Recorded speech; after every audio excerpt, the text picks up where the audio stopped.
বিশ্বনবী কাঁদতে কাঁদতে মাথা তুলবেন, বলবেন আল্লাহ, দুনিয়াতে সব নবীরা স্পেশাল দোয়া করেছে, আমি করি নাই।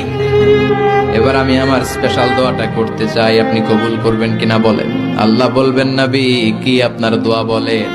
বিশ্বনবী বলবেন, আমার একটা উম্মত যার অন্তরের মধ্যে যাররা পরিমাণ ঈমান আছে, একবার আপনারে আল্লাহ বলে ডেকেছে, একবার আমি বিশ্বনবীর উপর দুরূদ পড়েছে, একবার শাহাদাতের বাণী আমার যে গুনাহগার উম্মত দুনিয়ার বুকে থেকে ঘোষণা দিয়েছে, ওই একটা উম্মত যদি জান্নাতে ঢুকতে না পারে, আপনি আমারে জান্নাতে ঢুকাতে পারবেন না। আল্লাহ বলবেন, সাল তুতা, সাল সাল তুতা, ওয়াশফা তুশাফা, শাফাত করেন নবী করেন, যার জন্য দোয়া করবেন আমি কবুল করে নেব।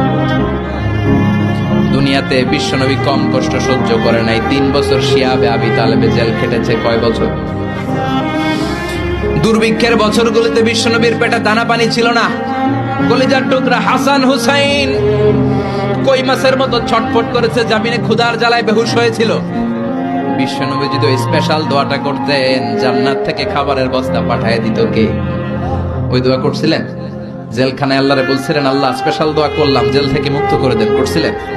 যুদ্ধের ময়দানে নিজের দাঁত ভেঙেছে, উহুদের ময়দান সাক্ষী, বিশ্বনবীর মুবারক রক্তে উহুদের ময়দান রঞ্জিত হয়েছে।